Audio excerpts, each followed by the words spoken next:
জগন্নাথ আমাদের পরিবার অর্থাৎ আপনাদের সবার পরিবার দেব দর্শনে সবাইকে সুস্বাগতম। আজকে যে বিষয়টি নিয়ে আলোচনা করব সেটি সারা ভারতবর্ষের মানুষের জন্যই একটি মূল্যবান তথ্য প্রদানকারী হবে। আপনারা সবাই জানেন যে জগন্নাথ পুরী, জগন্নাথ ধাম, জগন্নাথ দেবকে দর্শন করতে যখন আপনারা যাবেন তখন সিঁড়ি দিয়ে তো আপনাকে মন্দিরে প্রবেশ করতে হবে। সিঁড়িতে কোন সিঁড়িতে ভুলেও পা দেবেন না। কোন সিঁড়িতে ভুলেও পা দিলে আপনার জীবনে যা কিছু পুণ্য সঞ্চয় করেছেন আপনি সমস্ত কিছু নিমেষের মধ্যে যমদেব গ্রহণ করে নেবে। অর্থাৎ মৃত্যু আনতে আপনি যতই পুণ্য করুন না কেন আপনার সদ্গতি লাভ হবে না, আপনাকে সেই নরকে ঠাঁই পেতে হবে। তাই জগন্নাথ দেবকে দর্শন করতে সারা পৃথিবীর লোকই তো উদ্গ্রীব হয়ে থাকেন, কিন্তু দর্শন করতে গিয়ে দর্শনার্থী হিসাবে, ভক্ত হিসাবে কোন সিঁড়িতে পা দেবেন না সেটি আজকে কিন্তু আপনাদেরকে আমরা জানাবো। তার আগে আপনাদেরকে আমরা স্বনির্বন্ধ অনুরোধ জানাবো, চ্যানেলটিকে সাবস্ক্রাইব করে পাশে থাকা বেল আইকনটি ক্লিক করুন। আমাদের ভিডিও ভালো লাগলে লাইক করবেন, শেয়ার করবেন এবং হিন্দু সনাতনী ধর্মের বিভিন্ন তথ্য পেতে এবং বিভিন্ন মন্দির সম্পর্কে জানতে এবং রহস্যময় তথ্য সংগ্রহ করতে আমাদের এই চ্যানেলের সাথে জুড়ে থাকুন। চলুন আমরা যেই গূঢ় রহস্য নিয়ে আলোচনা করছি সেটি সম্পর্কে আলোকপাত করি। একটি সময়ে ভগবান জগন্নাথ দেব বসেছিলেন। তখন ভগবান জগন্নাথ দেবের কাছে যমদেব, যমরাজ এসে হাজির হলেন এবং করজোড়ে প্রণাম নিবেদন করে তিনি বলতে লাগলেন, হে প্রভু, আপনার জগন্নাথ রূপে আপনি যে নীলাচলে, আপনি যে পুরীধামে অবতীর্ণ হয়ে আছেন, সেই জগন্নাথ দেবকে আপনাকে দর্শন করে সবাই মহাপুণ্যবান হচ্ছেন।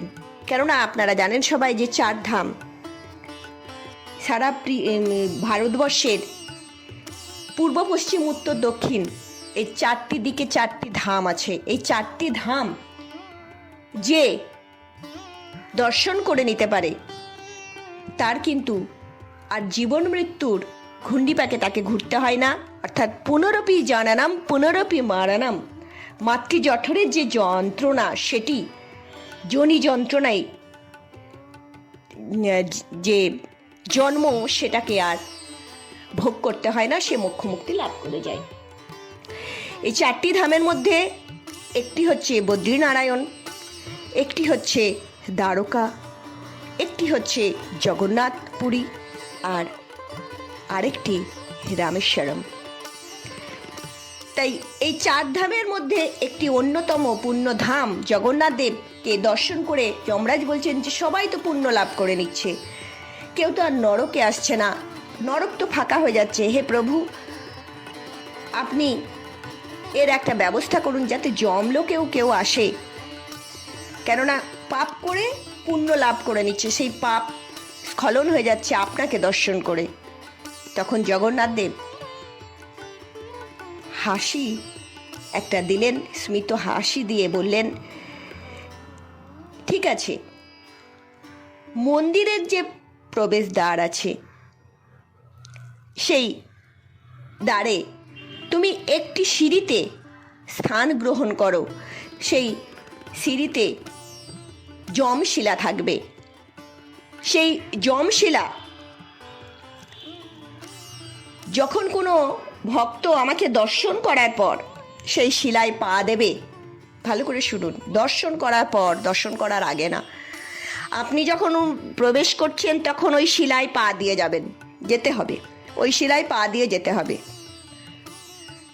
আজকের এই ভিডিও দেখার পর প্রত্যেকে ওই শিলায় অবশ্যই পা দেবেন এবং আপনার আত্মীয়, বন্ধু, পরিজন সবাইকে বলবেন ওই শিলায় পা দিতে। সেটা যমশিলা। সেই যমশিলায় পা দিয়ে আপনি প্রবেশ করবেন মন্দিরে।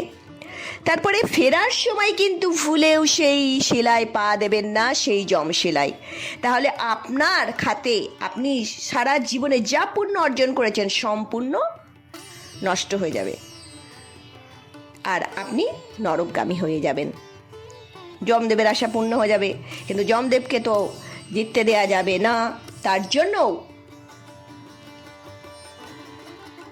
ভক্তের ভগবান জগন্নাথ দেব কিন্তু একটি খেলা খেলেছেন। যমদেব কিন্তু সেটি বুঝতে পারেননি, সেটি বলছি। তাই ভুলেও এই যমশিলায় পা দেবেন না। আপনি যখন মন্দিরে প্রবেশ করবেন তখন যমশিলায় আপনি পা দিলেন, অর্থাৎ মন্দিরে প্রবেশ করার সময় নিচে থেকে তৃতীয় সিঁড়ি, এই তৃতীয় সিঁড়ি হচ্ছে যমশিলা। এই সিঁড়ি কিন্তু অন্য সিঁড়ির থেকে আলাদা। এই সিঁড়িটা, এই স্টেয়ারটা কিন্তু কালো রঙের, অন্যান্য রঙের দেখবেন আছে সিঁড়িগুলো, বাদ বাকি সিঁড়ি, প্রথম সিঁড়ি, দ্বিতীয় সিঁড়ি, চতুর্থ সিঁড়ি এবং বাদ বাকি সমস্ত সিঁড়ি অন্য রঙের, কিন্তু এই তৃতীয় সিঁড়িটি শিলাটি কালো রঙের। এটাতে যাওয়ার সময় পা দেবেন, আবারও বলছি, প্রবেশ করার সময় পা দেবেন, ফেরার সময় পা দেবেন না। ভক্তের ভগবান যখন ভক্তের সাথে থাকে তখন কেউ কি তার কিছু করতে পারে? কথায় বলে না, রাখে হরি মারে কে। হরি যখন রাখে কেউ কি মারতে পারে? যমদেব যতই চাক না কেন তার ইচ্ছা পূর্তি হবে না যদি দর্শন করার পর ফিরে আসার সময় সেই সিঁড়িটায় পা না দেন। ধরুন মনে থাকলো না, আবেগপ্লুত হয়ে গেছেন, কেননা জগন্নাথ দেবের যা রূপ, ওই কালো রূপের যে মহিমা, যে দর্শন করেছে সে তো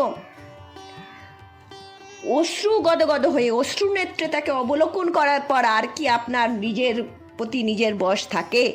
আপনি তো ভগবানের হয়ে যান। তখন তো সম্পূর্ণ হাত তুলে, দু হাত তুলে বলবেন, হে জগন্নাথ, হে মেরে নাথ, তুমি আমার, আমি তোমার, আমার এই সমস্ত কিছু তোমাকে দিলাম, তুমি গ্রহণ করো। এরপরে কি আর নিজের প্রতি আর কন্ট্রোল থাকে কারোর? তাহলে কি করবেন? যদি তৃতীয় সিঁড়িতে পা দিয়ে দেন, সব তো গেল। বললাম না, জগন্নাথ দেব ভক্তের ভগবান, তিনি কিন্তু অলক্ষ্যে হেসেছিলেন, আর সেই হাসিটা কিন্তু দেখতে পাননি যমদেব। দেখবেন যখন জগন্নাথ দেবকে দর্শন করবেন, তারপরে দেখবেন 4টি প্রবেশদ্বার আছে। দেখবেন মুখ্য প্রবেশদ্বার দিয়ে করলেন, কিন্তু বেরোবেন দেখবেন অন্য দ্বার দিয়ে। তাহলে আপনাকে তো সেই যে যমশিলা সেটাতে পা দিতেই হলো না। তাহলে আপনি নরকে আর যেতে হলো না আপনাকে। কিন্তু ধরুন কেউ ভুলবশত ওই যে এখান দিয়ে প্রবেশ করেছেন সেখানেই আবার বেরোচ্ছেন, তাহলে বলবো যে এই যমশিলা, কালো রঙের শিলাটাকে একটুখানি আপনি অ্যাভয়েড করবেন, পা দেবেন না। তবে জগন্নাথ দেবের কাছে আপনাদের সবার হয়ে, ভক্তের হয়ে এই কামনা করছি যে হে জগন্নাথ দেব, তোমাকে দর্শন করে ভক্তের হৃদয়ে যে ভক্তির সঞ্চার হয়েছে, পরমাত্মার সাথে তোমার সাথে মিলনের যে আনন্দ, সচ্চিদানন্দ আনন্দের যে তিনি কি হয়েছেন, ভাগীদার হয়েছেন বা ভাগীদারিণী হয়েছেন, সেইটুকুনি তুমি ক্ষুণ্ণ করো না। সে ভুলবশতও যদি কোনো ভক্ত সেই পথে ফিরে আসে, সেই যম শিলায় যেন পা না দেয়, তুমি তাকে রক্ষা করো হে ভগবান, হে নাথ, তুমি তাকে দেখো। সবাই একবার বলুন, জয় জগন্নাথ। হে জগন্নাথ স্বামী, নয়ন পথগামী ভবা তুমি।